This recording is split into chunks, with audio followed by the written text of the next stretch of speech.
Hey, Kim, can you do a quick mic check for me? Can you hear me all right? I can hear Yeah. you fine. I hear you. Great, thank you. You said Kim, not Tim. That's Oh, right. I appreciate the feedback. That is...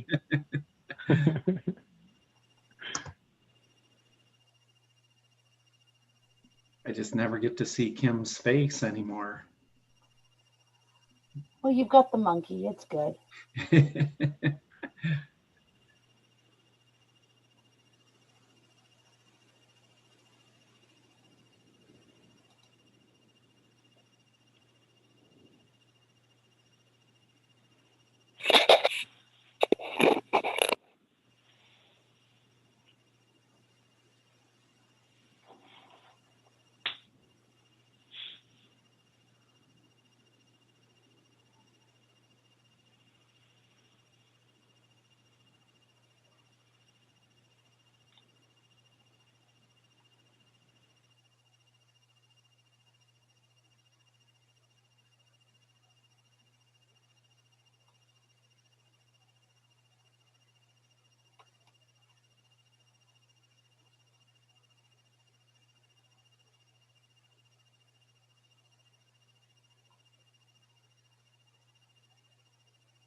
I just want to make sure that the planning commissioners received the email that I forwarded to you just a few minutes ago from Julie Losi.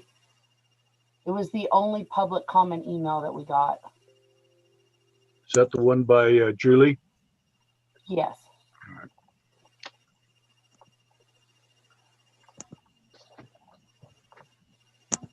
The answer is yes for me.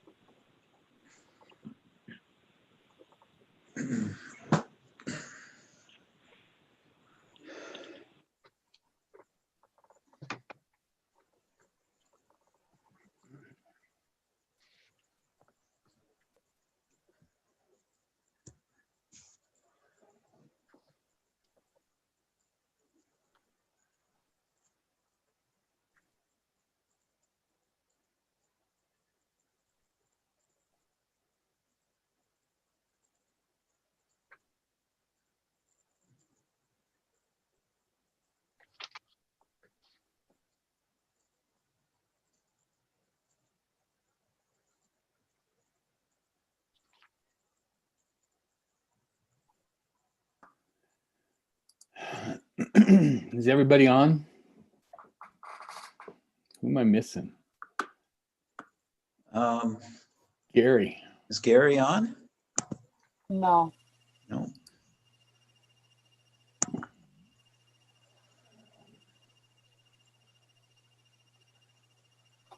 Must have been in a historical emergency somewhere.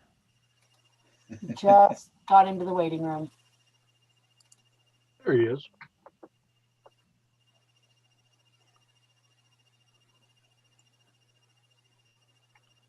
Oh, Gary, we were giving you a hard time. Hey, I'm sorry I'm late. Thought there was some historical emergency, you know, you never know. Nope, I was trying to finish my hot dog. Sorry.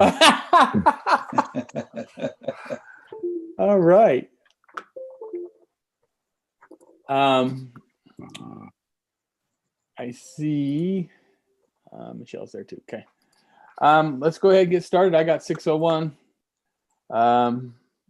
First item on the agenda is the Pledge of Allegiance. Commissioner Grubb, if you wouldn't mind. If you'll follow with me, I pledge allegiance Pledge to the flag to the flag Of of the the United States of America and to the republic of the republic for which it one stands, nation, one nation, nation, under God, under God, indivisible, with indivisible, liberty and justice for liberty all. and justice for all. Thanks, everyone. Let's set this up there. There we go. The next item on the agenda is the reading of the order on public meetings of the South Weber City Plan Commission.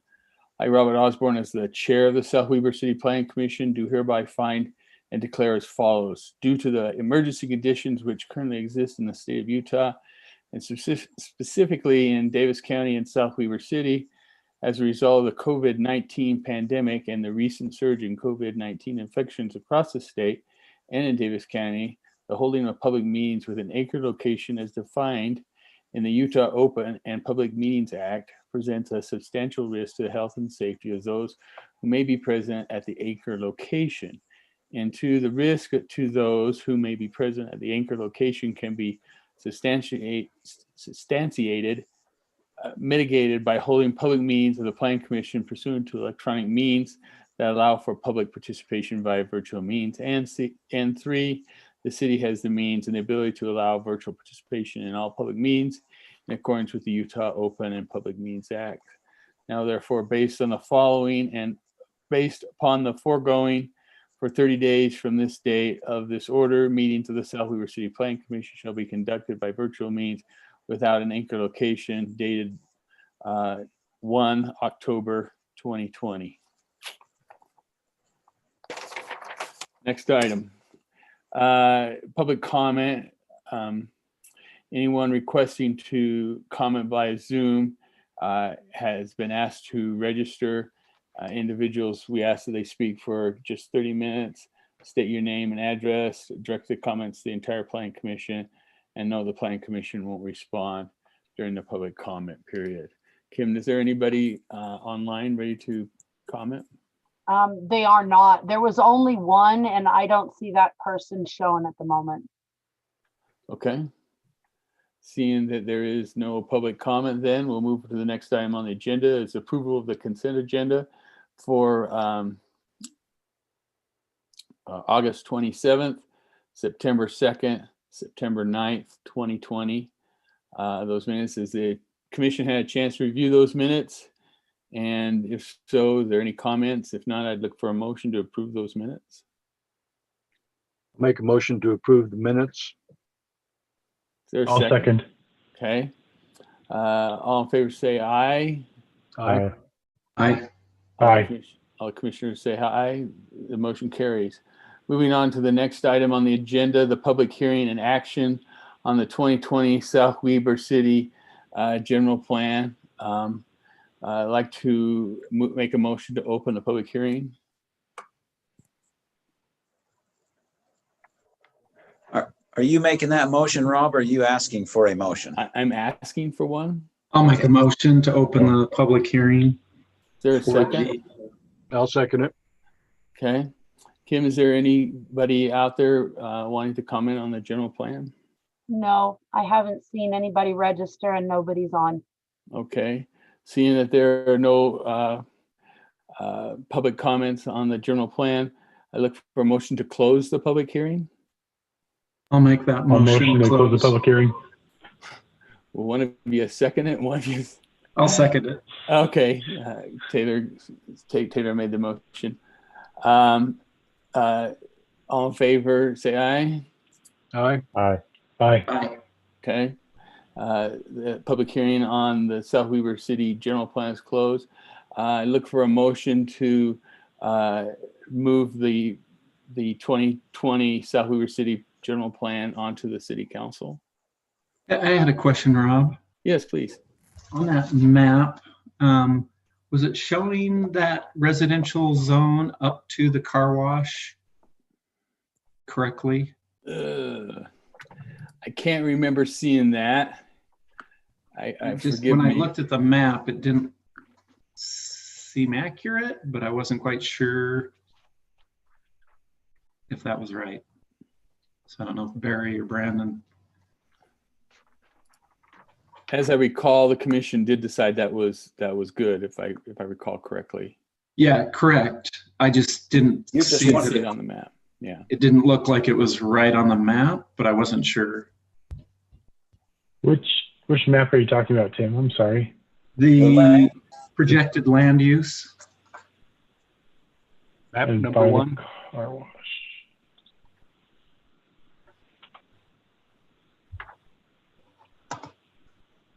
Are you talking about the R7 zoning? Yes. Correct.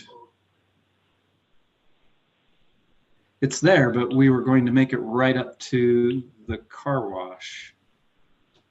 And so I wasn't sure. Are you looking at that, Barry? Does that? I'm trying to get to it. Yeah.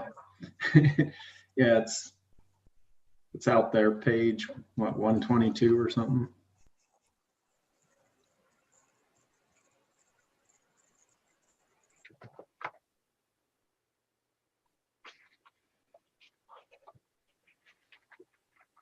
I guess I should have downloaded it. It would have made things a little faster.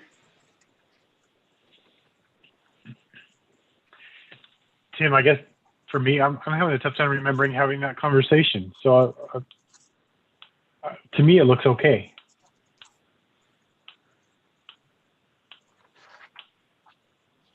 Tim, you're muted. Thanks. We had proposed to expand that residential area right up to the car wash. Yeah.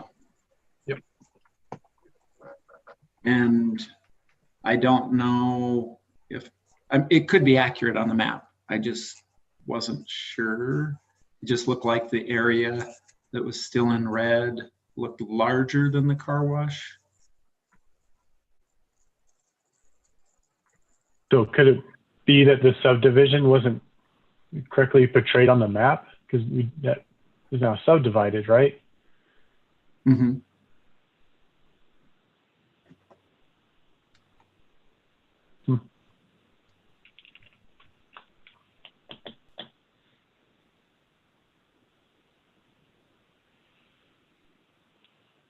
And if that was our intent, then yeah, I would recommend that we try think to. you're correct, Tim. I don't think that's quite right. I think it looks to me like it's a little smaller than we had intended. Yeah, it just doesn't look like it got changed. Yeah, I think you're right. So if we can just make that one change that I recall, I didn't see anything else. I can weigh in on that. Sorry, I got stuck in traffic, so anyway, I'm just logging in. But the way it was depicted was not all the way up to the car wash. So if that is the intent of the planning commission to have it show residential all the way up to the car wash, then we would need to expand that a little bit more from what is shown right now. So, okay, because that's what we That's what about. the planning commission has approved that. okay, my apologies. I wasn't at the meeting when you guys had that discussion, and so we may have missed that then, but we can make that change. Okay. Not hard. All right. So whoever makes the motion, Tim, include that, that the Plan Commission approved that. It just needs to reflect it on the map. And so I don't know about any other changes that we may have made at our last meeting, if they were all also reflected on this. The only other thing that I recall was the discussion about extending Kingston Drive, I think it was. And I thought we decided just to leave it alone. Agreed. Um, Okay. so that was the only other real change that I recall. Sure. Well, then I'll entertain. I'll make a motion to. I would love to see you entertain. Yeah. Make a motion to recommend the 2020 South Weber City General Plan be approved as submitted. Okay. Is there a second? Sorry, just on the motion, approved as submitted or submit to city council? Well, we're recommending that it be approved. So now it goes to city council. Okay. I'll Yeah. second the motion. With that correction. Yeah. Okay. Did you make the motion, Taylor, or second the motion, Taylor? I did. Yep. Okay. I'll roll call this since it seems like a good idea. Commissioner Johnson, Aye. Commissioner Boatwright, Aye. Commissioner Walton, Aye. Commissioner Grubb, Aye. I as well. Motion carries. Moving on to the next item on the agenda is the public hearing and action on preliminary final plat of South Weber Commercial Subdivision 2 amended located at approximately 2330 East South Weber Drive, parcels 13-312-0001 and parcel 13-312-002, 4.2 acres. I'd like to have a motion to open the public hearing. I'll make a motion to open the public hearing on said item. Is there a second, please? Second. Okay, all in favor say aye. Aye. Aye. Aye. Okay, the ayes have it. The public hearing is now open on the public hearing on the preliminary final plat of South Weber Commercial Subdivision. Kim, is there anybody in the queue for that? There is not. Okay. Seeing that there is none, I'd look for a motion to close the public hearing. I move to close the public hearing. Is there a second, please? I'll second. Okay. With that, all in favor say aye. Aye. Aye. Aye. Aye. Okay, the public hearing is now closed. Is there any discussion on the preliminary final plat for the South Weber Commercial Subdivision second amendment amongst the Plan Commission? I had a couple of questions. Shoot them at us. All right. I guess it's going to be kind of a combo question for Brandon and Barry, but can you explain to me the lid component of this? That low impact development, does that have to do all with stormwater retention? Brandon, you want to take that? Maybe he's, Brandon? I can take that. Okay. I'm here. Yeah, I'm here. This first item though is dealing just with the plat, which really doesn't have anything to do with the LID requirements. But I can answer the question. They are related to stormwater and the requirement of the state to incorporate those requirements. It has a certain retention requirement. For the site plan, those details aren't yet in the site plan. They do have a volume for detention, but the actual specific LID measures are not fully shown yet. So that will come back for final. But yes, the idea is the basic principles behind it are that they do not, you want to try to keep as much stormwater on site, trying to match pre-development, the pre-development condition. Does that answer your question? Yeah, as a follow-on question, I'm curious to know, because I see a lid detention basin and I see bios wells as well. And I'm curious to know your opinion. Do it seem like they're meeting the intent or at least the capacity to have that low impact development requirement met? In general, yes. There's two kind of elements to it. One is a retention requirement, which is, you know, keeping the water on site, and then the other is a water quality element, and so that's where your bioswales and things like that come into play. We need some more details, but we have a draft of the LID requirements or standards for the city. This is one of the first developments that is required to have it, based on when they applied, and so there's a little bit of a learning. I shouldn't say it's a learning curve. We do have the draft standards, but we kind of have to work through each development on a case-by-case basis. And so the details of that, just calling out the bioswale doesn't necessarily cover the details of what that incorporates.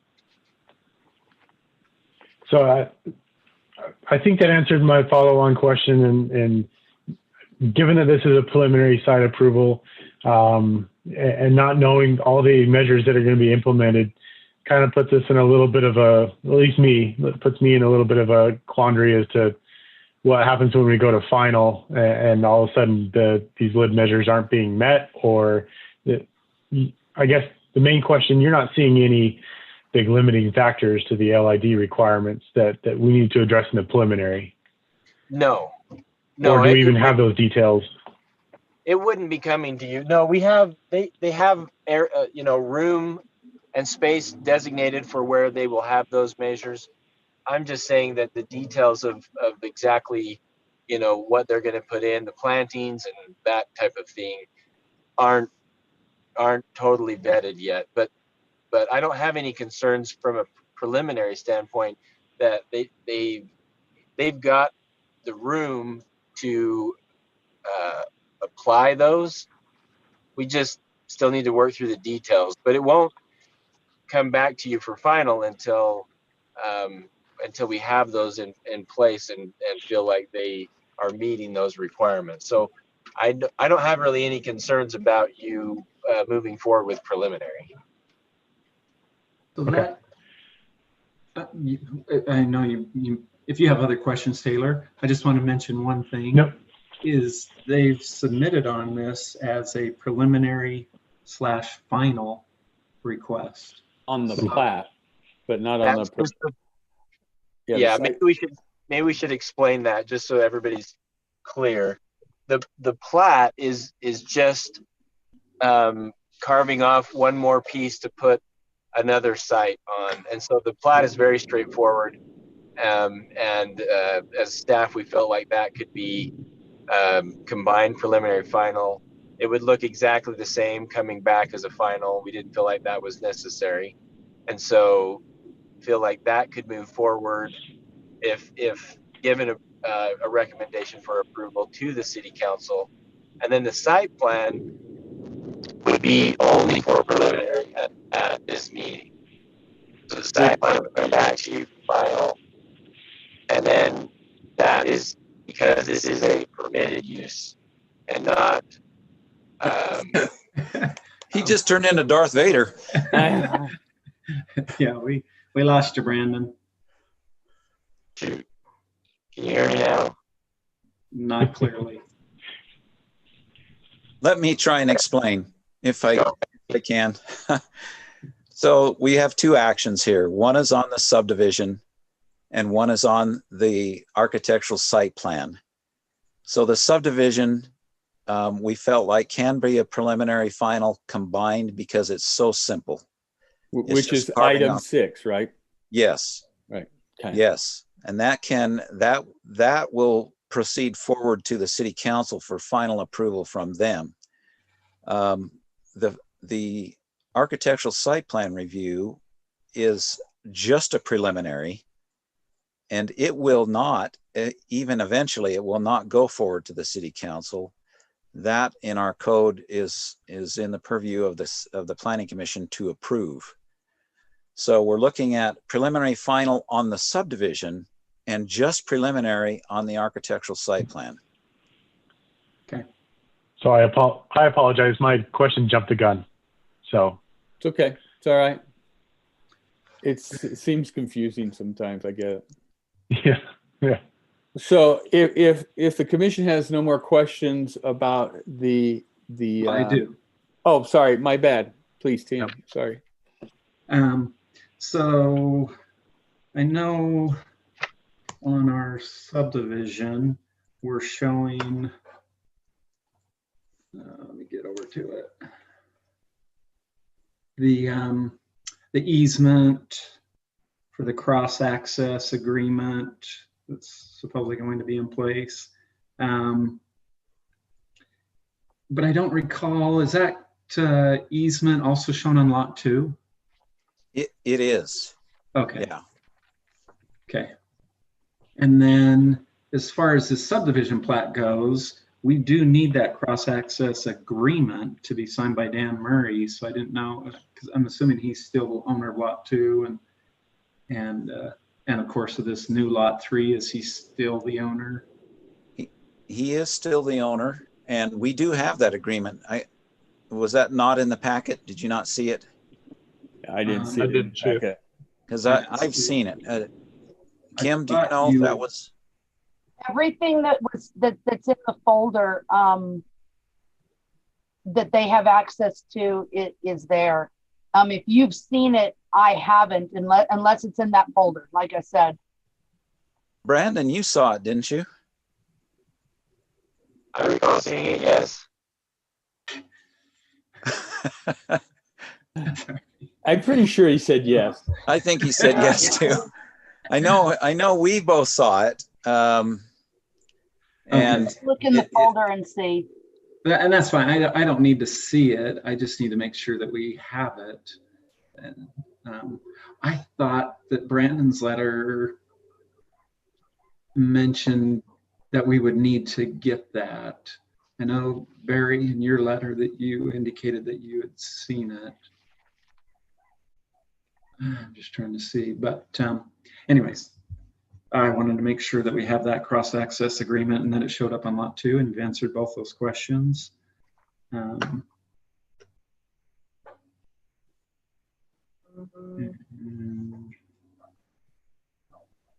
didn't have anything else on the subdivision plat.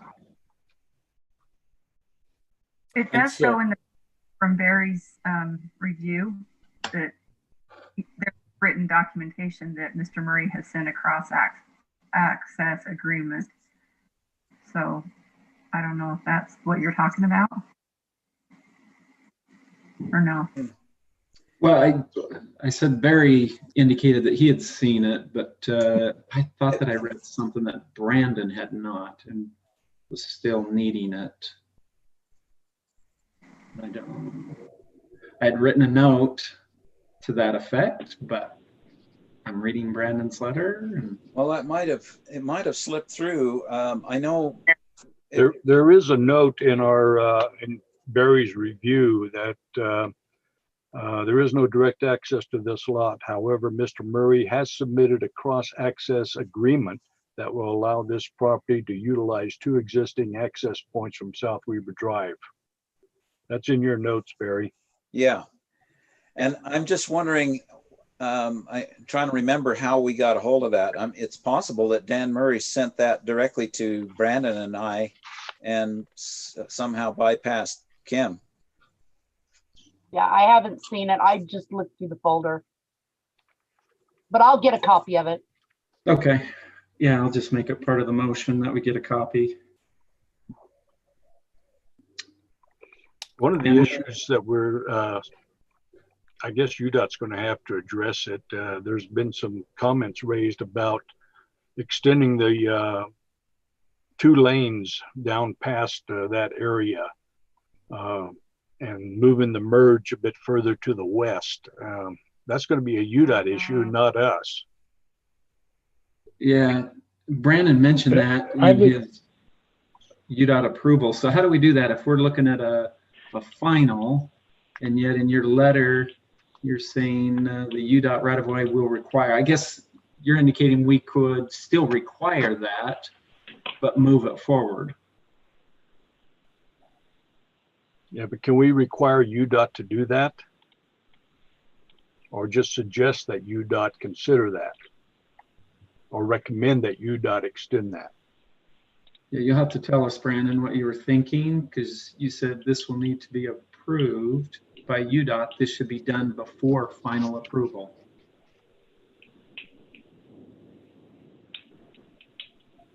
Of the plat? I think he's thinking final approval of the architectural site plan. Well, it's his letter regarding the plat. Is it? His is for both. His letter is for both. No, he has a separate letter, I thought. No, I had a separate letter. Brandon combined his into one. All right. Jeez, you guys. Killing us. Just Yeah, killing us. What Brandon wrote was, we are concerned about the current striping for westbound traffic on South Weber Drive approaching the western access. We would recommend the striping for 2 lanes continue past the entrance and merge following the entrance. So if we're recommending that, who's going to take action? So that's something that we can still require before it comes back to us on final, that they request that from UDOT and we evaluate the answer from UDOT. Yeah, okay. I think that's a fair way to go.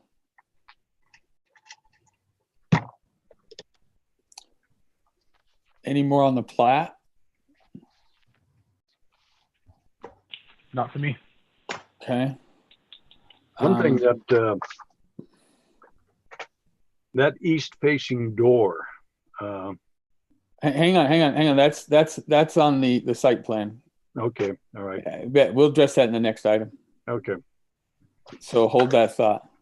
So what I'd like to do is call for a vote for the preliminary and final for the plat, South Weber Commercial Subdivision, Second Amendment, located at 2330 East South Weber Drive.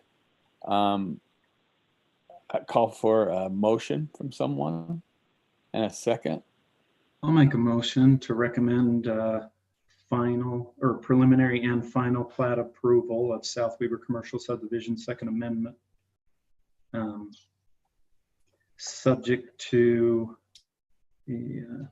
getting a copy of that cross-access agreement to staff before being placed on the City Council's agenda. I'll second. Excuse me, 1 second. Sorry. Subject to the engineer letter of September 30th, 2020, and the planning letter October 2nd, 2020. Okay. I'll second. You'll second, Taylor? Yeah. Okay. Only if he's done, though. Only if he's done. Okay. Commissioner Boatwright? Aye. Commissioner Johnson? Aye. Commissioner Walton? Aye. Commissioner Grubb? Aye. Aye as well. Okay, carries. The next item on the agenda is the preliminary site and improvement plan for Style Street Studios located at 2526 East South Weber Drive. 0.5 acres.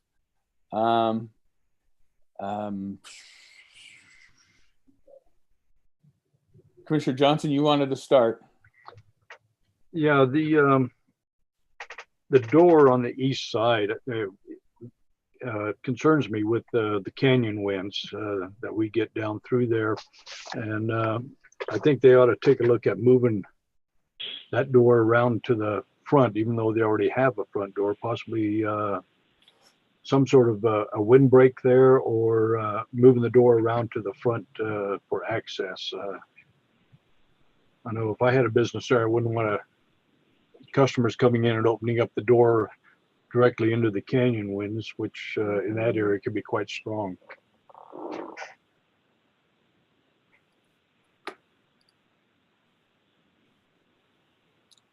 Okay.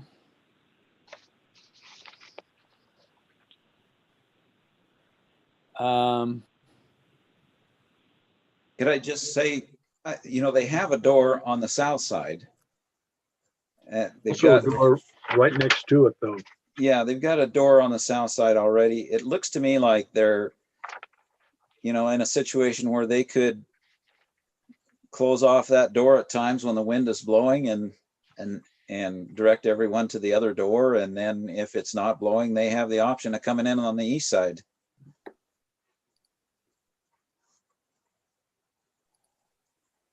I hear you, Wes. I agree. There's a lot. It makes it difficult. I mean, the charter school's got doors on the east, and it's tough. But I don't think you should eliminate the door. Especially, do they have a vestibule? Do you know, Barry? Well, we haven't seen a floor plan, so I don't know. But that's what that appears to be, is a little vestibule right there, where both doors enter into a little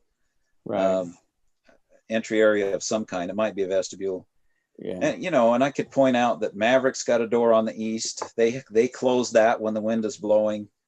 I know the charter school has doors on the east. I assume they probably close those when the wind is blowing. Right. It's just something people that have those buildings have to deal with. Right.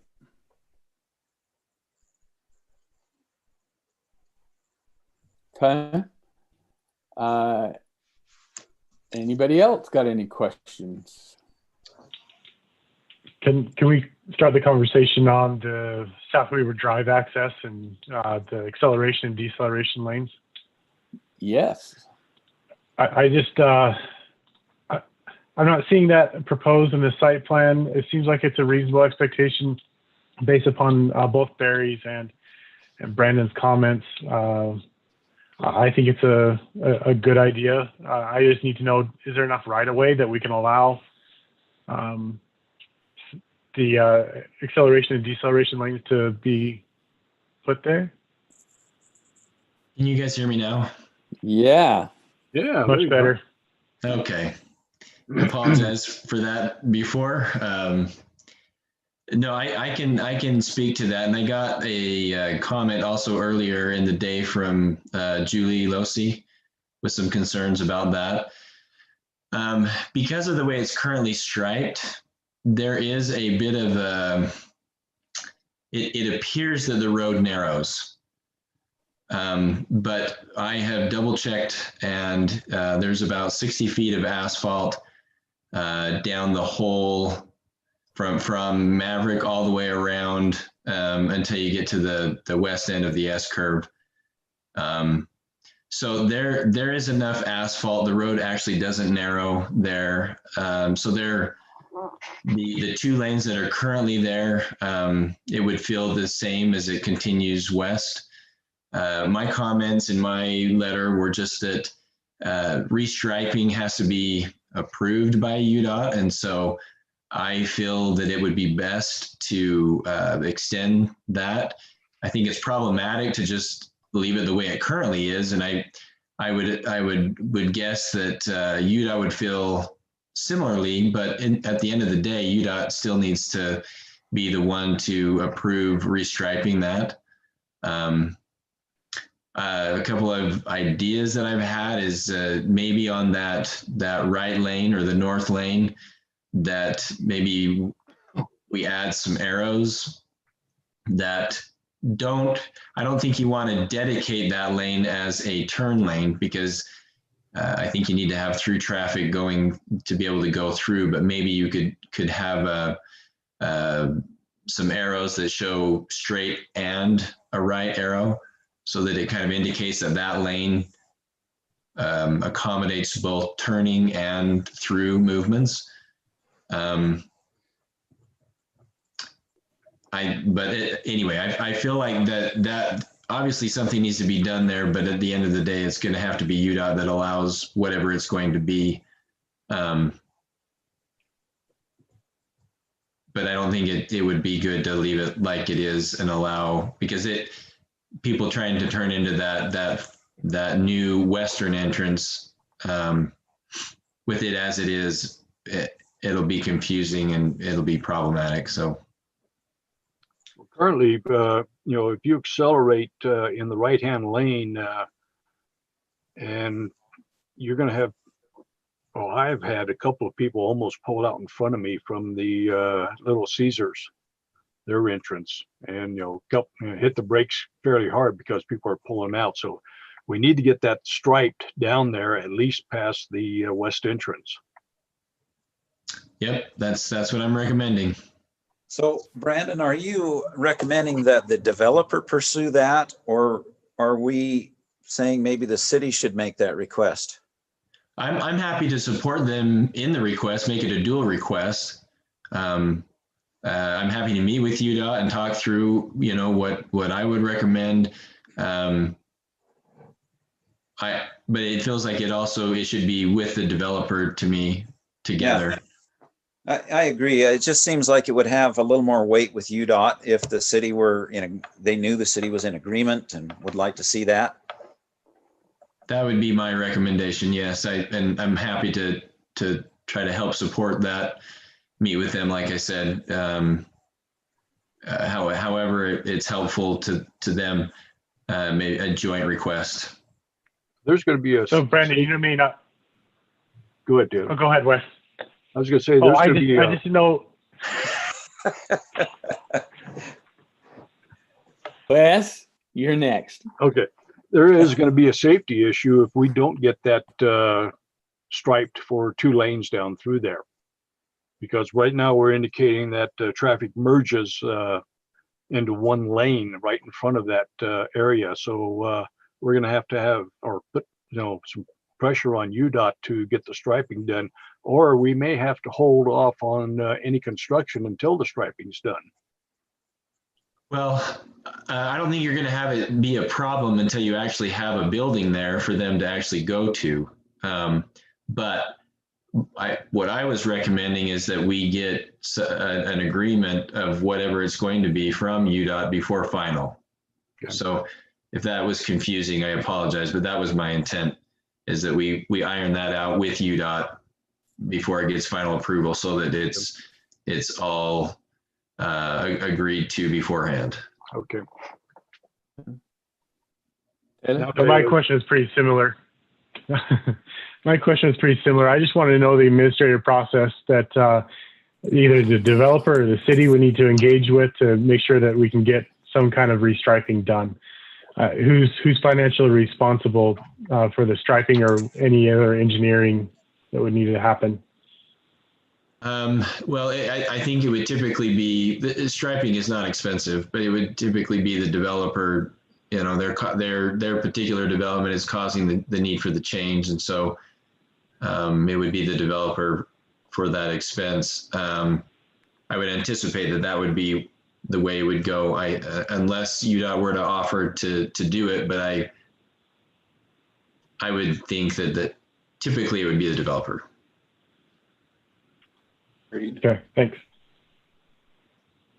While you're doing that, Brandon, I would recommend to keep those no parking signs there as well. Yes, absolutely. Yeah, we cannot allow anybody parking there on the north side, especially. We don't want any parents thinking that somehow they can park on that side and let kids run across the road. That's not safe at all. Sure. Yeah. No. I mean, it's painfully obvious, even if they should restripe it. But I just keep them there since they're there for sure. Sure. Yeah, no, that I think I would agree with that. Nick is on Nick Jensen is on here. I'm not sure if they've had any conversations with UDOT to this point, and he may know or may not, but Rob, is it all right if he addresses that? Yeah, please. Hey, so I have reached out to UDOT a couple times. They're not very quick to respond. So I have not had a conversation with them, but I've left them a couple messages, both about the striping and the easement in order to tap into the water line. So I'm trying to get a hold of them, but nobody's been able to return my calls yet. Yeah, I'm happy to kind of help push that along, Nick. Assuming the Planning Commission's okay with everything, then I can act in that direction. That would be great, and I'm happy to reach out to you sometime this next week, and we can kind of coordinate how to get a hold of them. Yeah, I'm happy to do that. Cool. And that was my question about the water line.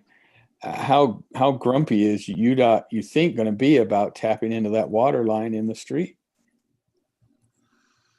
As grumpy as their fee schedule dictates. Yeah, well, I mean, because they just resurfaced that, and they usually do a 2-year moratorium on that stuff. Yeah, if I remember right, we've explained that. So I mean, and Dan Murray is aware of it. So Dan isn't. It doesn't look like he's on this meeting, but I think he's had conversations with UDOT as well. So. I have not myself, so I can't answer that, but I mean, it doesn't really matter. It's whatever UDOT requires. They need a water service, so yep. Go forward without it. Yep. I mean, UDOT's just tough that way. So, okay. That was my only question. Anybody else got another? Oh, I did have one more question. And this has to do with the detention basin. And I know we briefly talked about that a little bit. How dangerous is that to store water on the hill like that, so close to the hill? Is that a problem? You know, if it's seeping through and sliding, eroding that hill? Well, they Burley Burger and Little Caesars, they have one. Do they have outlets to theirs though? What was that? I'm sorry. Don't they have outlets to the stormwater system? They do. Where this one's being proposed as a detention? You mean retention? The water stays. Is that? Yeah. Right. Yes. The one at Burley Burger and Little Caesars is detention, which means the water comes in, it ponds for a moment, and then exits. Where the other one would have some retention element to it. As part of going through the details of that, if there are safety issues with the retention requirement, then we can make the decision that it's technically infeasible, or it's not really infeasible, but it's not recommended. And if we feel that that's appropriate, then we could just have it function as detention and not have retention. So yes, it's a legitimate concern to have water going in, and the requirement is to have it all percolate. So as we go through the detailed analysis for the LID, we'll make that determination. Okay.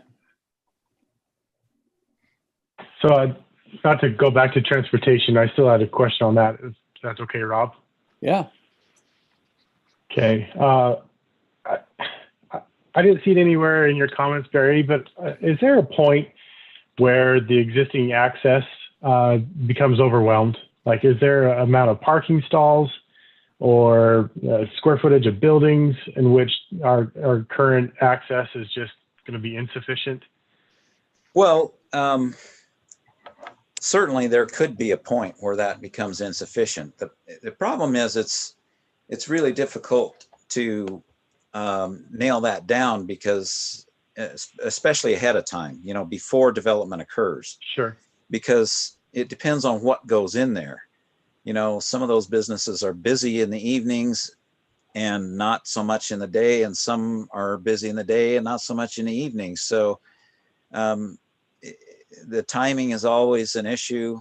I can't see that we have enough businesses in this area for that to be a problem, other than the safety issues we've already talked about, the turning movements. It's certainly not going to, I don't think it's going to overwhelm those entrances in any way.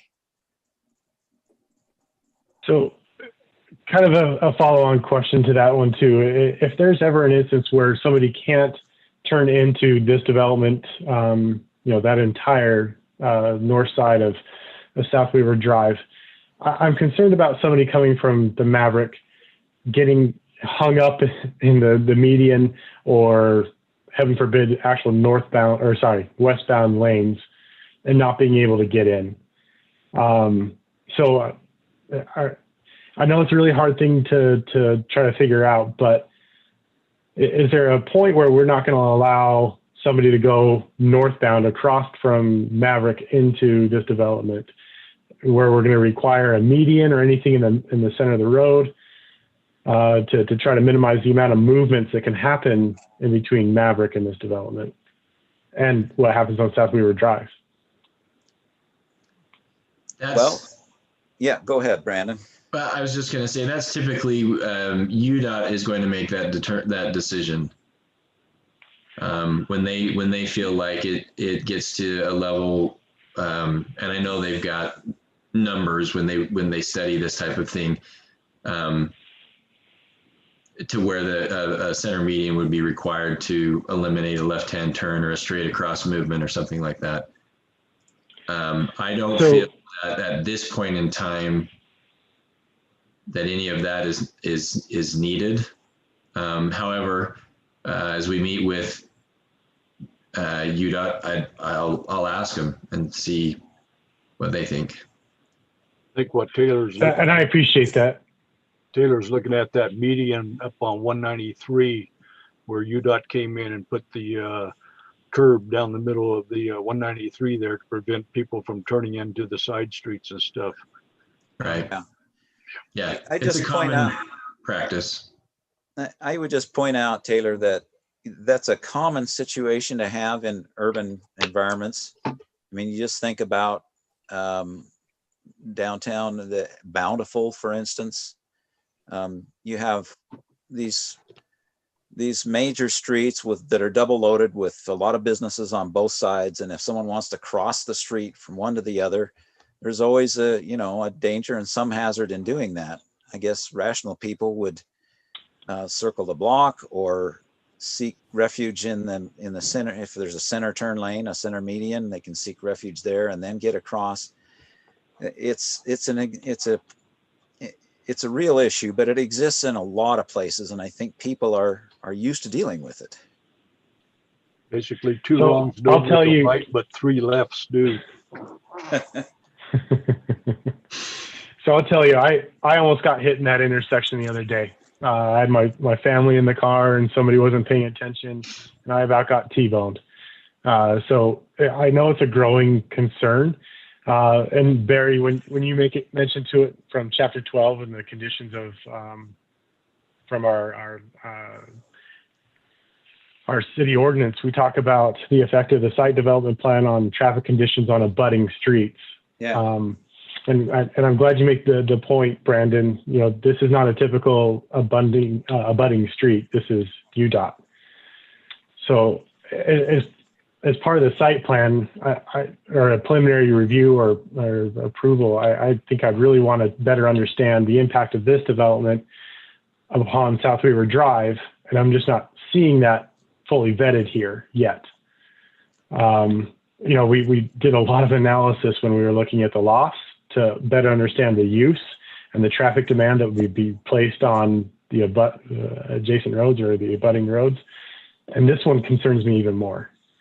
So I hope that makes sense. I guess I'm just really nervous about the amount of movements that we have in such a confined area. It feels like an unsafe situation to me right now. And I just would like to have some kind of UDOT concurrence or a discussion from UDOT to better understand their view of how this proposal might affect it. Are you, Taylor, I think that's a good statement that we can add to our request when they approach UDOT about the striping and the water line, that they also give us an opinion on the cross-traffic impacts of this development. So yeah, that'd be great. I do think also they're going to be adding another entrance to the west, which will help soften the impact of the other entrance the one entrance we have. Now we're going to have a second entrance into this area, which will help to, I think, alleviate some of those pinch points that we were concerned with previously. And Also, I'm having a tough time determining who's really providing the biggest impact here, right? Is it going to be Alpha Coffee or whoever that development ends up going to, or is it going to be this one? Right? I agree. But in my opinion, this development doesn't seem like it's going to have much of an impact. Whereas if future coffee or something like that comes, that's a much greater impact. I think that one is much more of a concern with the volumes at certain points and times. Right. I know when we start asking the developer to do things, it's commensurate to the level of impact that they have on the adjacent, property, roads, what have you. So I'm struggling with that as well, just better understanding where the true impact lays. Yeah. And I know it's preliminary review. It seems like we need a little bit more information, especially from UDOT on this, before I feel really comfortable with how it's currently drafted. Yeah, I would agree. I ask for that. And I appreciate asking for that. But what I'm really excited about how this develops falling out as a whole project, where this particular thing is a daytime thing. The coffee is going to be a morning-ish thing, and the Burley Burger and Little Caesars is a night thing. I'm excited that it's spread out evenly, and after this particular thing, this salon goes in, there'll be 3 exits and entrances to the entire development, which is. Isn't there enough room for one more lot to the west of this? Yeah, there's 2 acres. Yeah, there's still a lot of room. There's a lot of room for future development. We'd be looking at 4 more developments along there. Good. Well, and that's why UDOT, just to maybe restate, but that's why when the development started occurring in this area, that UDOT required Dan to do a study of all the access points. And that's why all the access points have been actually constructed in the locations where they are, so that there would be no question. So it was looked at as a whole. They looked at the whole thing as commercial development and where those would be located, line those up with the charter school. So I feel like this isn't brand new, that has been looked at by UDOT before now. It's just that we're now at the point to where we're actually putting in some uses, and we've just got to think through the details of how those go in, and some of the things like we talked about with striping and whatnot. So I guess my recommendation was, I feel like the layout works well. It matches with what UDOT's already approved as far as the access points go, so that we have enough information to give preliminary approval, but before we would give final, we would need to vet those details. Okay. Basically, what we're looking at there is, if we have potential for 4 more businesses to go in along there, shouldn't we ask UDOT to move that striping that much further down the road? I could ask. I asked if they want to just do the whole thing at this point, or wait until that next entrance farther to the west comes online. I think it'd be wise to do it now instead of piecemeal it bit by bit. And we don't know what that next use is going to be. We do, but we do know where the access point is going to be. So It's actually already there. Yeah. it is already built. Yeah. So Well, Taylor, I hear your concern. I'm not sure I'd be getting too excited about a center line in the middle median. Trucks can't get turned, and it's just tough. But what about, would it make you more comfortable if they dropped the speed limit through there? No, it's all about movement to me. Well, if the movement's slower, you know, it might be safer. I mean, everybody's this pretty is much probably off what we should be talking about, but I don't know. Yeah. I don't know enough about the dynamic between us and UDOT to understand what level of coordination and planning we need to be in with them at this point. So I agree. It's not so much about the actual. Okay. UDOT's here. We're, here, and then there's 50 feet of crap, and then there's us, right? No, I get it. I want to identify the need before something bad happens. Is really where I'm coming at it from, right? I think with the west, you hit it right on the head. That center median, raised median on 193. I think you could have identified that way before. So many accidents happened before UDOT needed to take action. I think you can start seeing that there's an issue with how people move in and out of Maverick, this development, and just move in general on South Weaver Drive. So I get it. It's not so germane to the actual development in front of us, but I'm just trying to get a better understanding of how we plan this with UDOT to make it a safe intersection. Taylor, just so I understand, are you concerned about people going straight across the road from Maverick to this development, or people turning west, or both? All of it. I've seen people come and kind of not decide what to do turning into Maverick. I've seen people hanging out in the westbound lanes of South Weaver waiting for traffic to clear. I mean, it's just, like I say, I feel like it's too many movements right there. And if we have control over movements with UDOT, that's what I'd like to at least have a conversation with them about.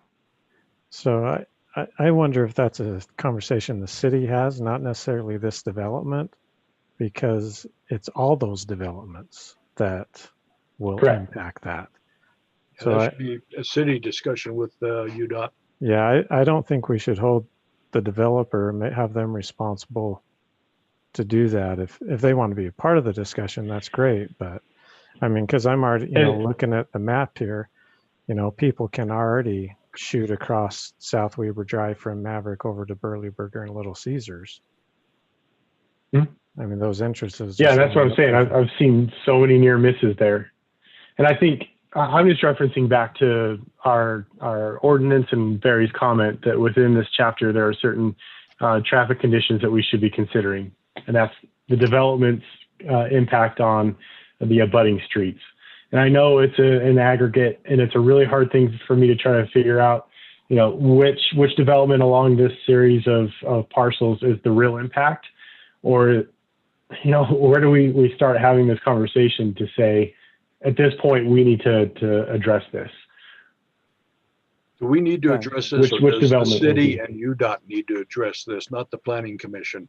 I agree with Wes. I'm okay with asking about the pipeline. I'm okay with asking about the striping. I'm not sure I'm to the point I can go much further. It's written right into our ordinance, guys. I don't know. I mean, it's the effect of the site development plan on traffic conditions on abutting streets.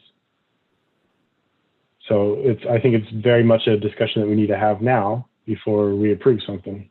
But that's me. Okay. Noted. I'm happy to take the take the information back to David, and see where he would like us to go from here.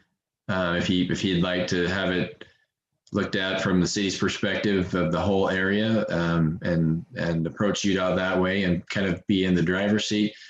I'm happy to have that conversation with him. And then he can get his direction if there's any further direction from the council. But as it relates to this development, I'm also happy to go with the developer, with Dan, with Nick, whoever, to talk to UDOT about how it relates specifically to this one.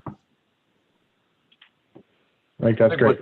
I think what Taylor's looking at is not only this development, but if we develop the south side of South Weaver Drive into Paul's property beyond the charter school, are we going to have the same situation down there?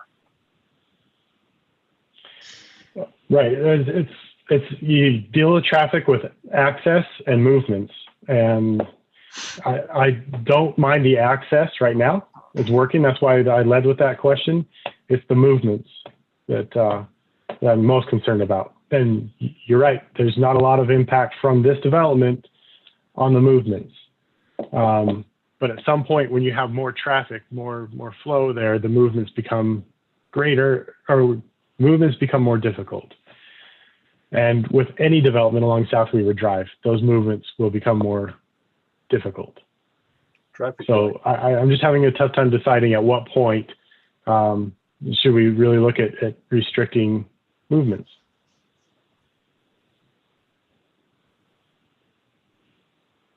So Brandon, I like your recommendation. I'm good with that. We can move on. Great. Okay, looking at the site plan, is there anything else from the commission? I can just say one thing. When I asked for a 3D rendering, this is what I'd like to see. This is awesome. Yeah, but we can't move it around though. I don't need to move it around. But it's awesome. I thank you.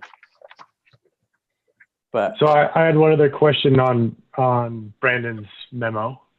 Okay. On the improvement plans, you say that sheet 1 references a culinary water connection for irrigation purposes, but then sheet 2 shows it correctly. I just want to make sure I'm looking at the same sheets. There's no secondary water on that side of the road. Yeah, they just have a note on there. I don't know that I even needed to really include that comment. There's just a note on one sheet that indicates culinary, but there's no culinary, so they know that. I mean, okay, secondary. I'm sorry, I'm making it even more confusing. They need to use culinary for irrigation purposes. There is no secondary line over there, so they need it. They're using culinary.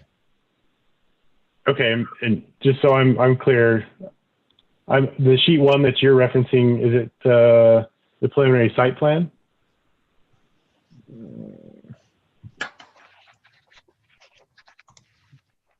I don't remember.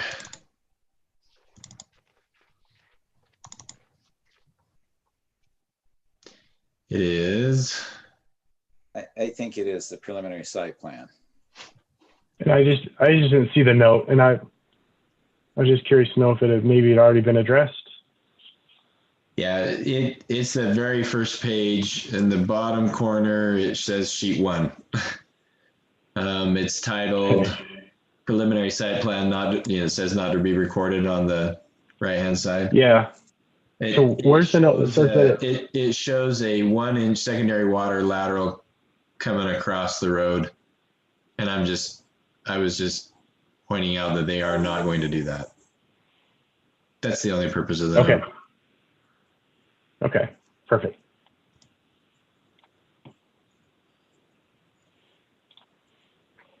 I didn't have any other questions. You notice the landscape you. is mostly xeriscape for that reason too. That's good to me. Anybody else have comments? I have a couple. Please. Comments. I was just thinking in our motion, we probably also ought to clarify that this is a permitted use in the CH zone. Yeah. That's a good point. I think, as mentioned in the Barry's planning letter, that we still need to require a more detailed landscape plan. And we also will need a more detail of, we have these nice renderings, but I'd like a detail that actually calls out what the finishes are. Oh, you want the finishes to be written? Yeah, they need to be called out, just what type of materials and colors. And I would be pushing for, all the way around, to know on all surfaces what's going on there. And I think I saw it on these plans where they actually will be installing the asphalt and improvements across the adjacent lot too. Where to go? Oh, there you are. Mm-hmm. Everybody's window moves around every so often. I was looking for Brandon's nod, and his window moved. There you go. Okay. Those are my only comments as far as the preliminary goes. Is there anybody else on the Planning Commission got any more comments? Mr. Jensen, do you have any comments? No, the only comment I have is in regards to Tim. I think we were going to go with hot pink on the exterior surface. Perfect. Something that matches your eyes. Yeah, exactly. No, we'll address all of that stuff. Not a big deal. Yeah. Okay. I just want to make sure when somebody, a developer shows a rendering, that we take that extra step to solidify what's being presented, that we just don't assume. So. Right. Okay. If there is no more comments or discussions from the Plan Commission on this preliminary, I'd look for a motion to approve the preliminary with those conditions that I think we started talking about. I'm happy to make one. Please. Make a motion to recommend approval of the preliminary architectural site and improvement plan for Style Street Studios, subject to the engineering letter of September 30th, 2020, and the planning letter of September 28th, 2020. Also, with further clarification that they get UDOT's approval of the restriping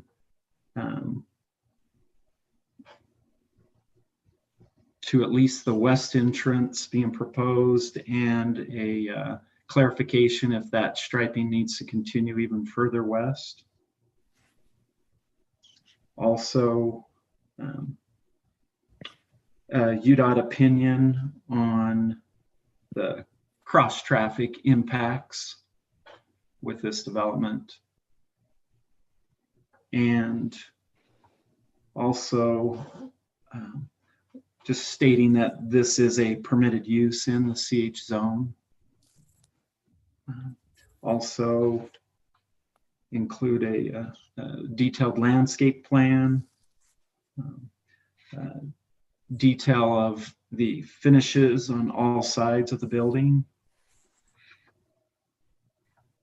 And I would recommend that we have finishes that are similar on all sides of the building. I think that's everything. The water line coming from South Weaver Drive.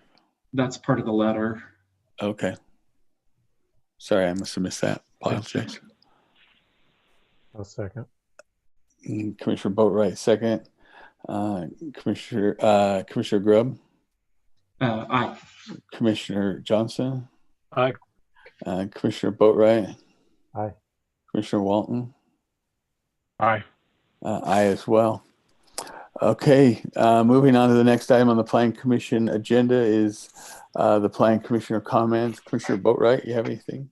Nope, I'm good, thank you. Commissioner Grubb, No, thank you. Commissioner Johnson, I got lots of stuff for you.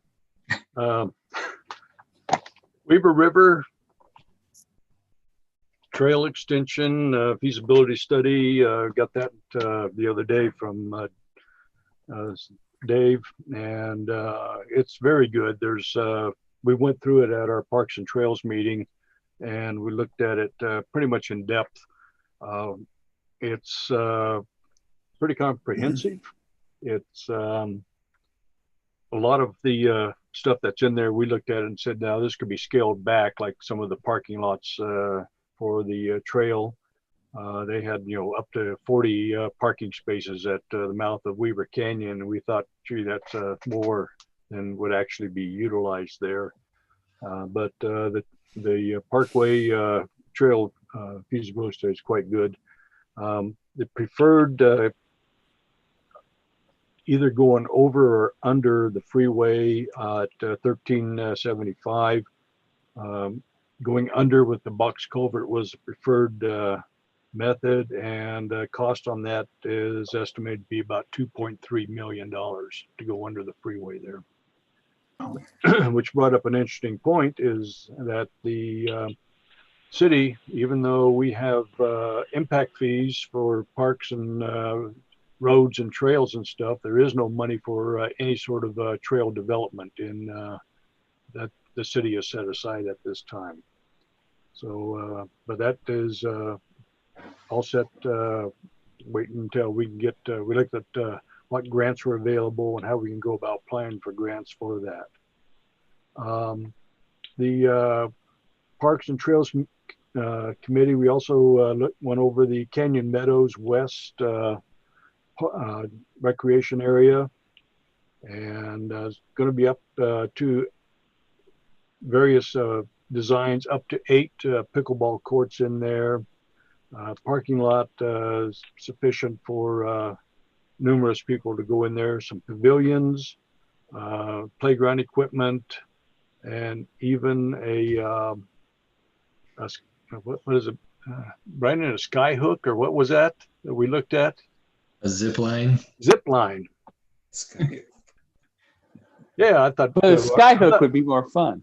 Yeah, I thought Robert would like the zip line in there, but it looks like a very good plan to be coming down once we get to a final on that. And also looked at the dog park. We were going to go out and look at that, but we just got the plans for the final on the dog park out there by the Posse ground. And that looks like it's going to be quite nice. Good place to take your mutt and strut. Cool. So there's no splash pad on the Canyon Meadows West end of the park? No splash pads were not recommended. Thank you. I also sent an email to everybody asking about a skate park, a skateboard park, and that got shot down pretty fast. Cool. Anything else, Wes? That's all I've got. Taylor? Nothing for me. Blair? Somebody wake Blair up. You're on mute, Blair. Turn the volume up. Can't hear. Can't hear you, Blair. Wow. That's just sign language. Well, maybe not. Send me a text, Blair, and I'll read it. Kim, can you get Blair's to work? Is it on our side? No, I think it's on his because he keeps unmuting. We just can't hear him. So I guess he's not going to tell us about the meeting between the county commissioners last night. Actually, there's the county commissioners meeting, which is next Wednesday. Oh, it's the next one. 14. Okay. Yeah, it's between Davis County and Weber County to talk about the county alignment. It's at 4 p.m. or something like that. Is that right, Barry? I think that's right. Yeah. Yeah. So it's at the Weber County Commission. Unless we can communicate what Blair wants to talk about, I have nothing else. Brandon, Barry, you guys got anything? Michelle? Nothing for me. Blair, can I close? All right. You can hear us. That's what's so weird. Oh, man. All right. Look for a motion to adjourn. I'll make said motion. I'll make a motion that we adjourn. Can one of you second? I'll third it. I'll second. All right. All in favor, say aye. Aye. All right. Thank you all. Appreciate it. Record time on this planning commission meeting. Yay. Night. All right. Have a good night, everyone. Thank you.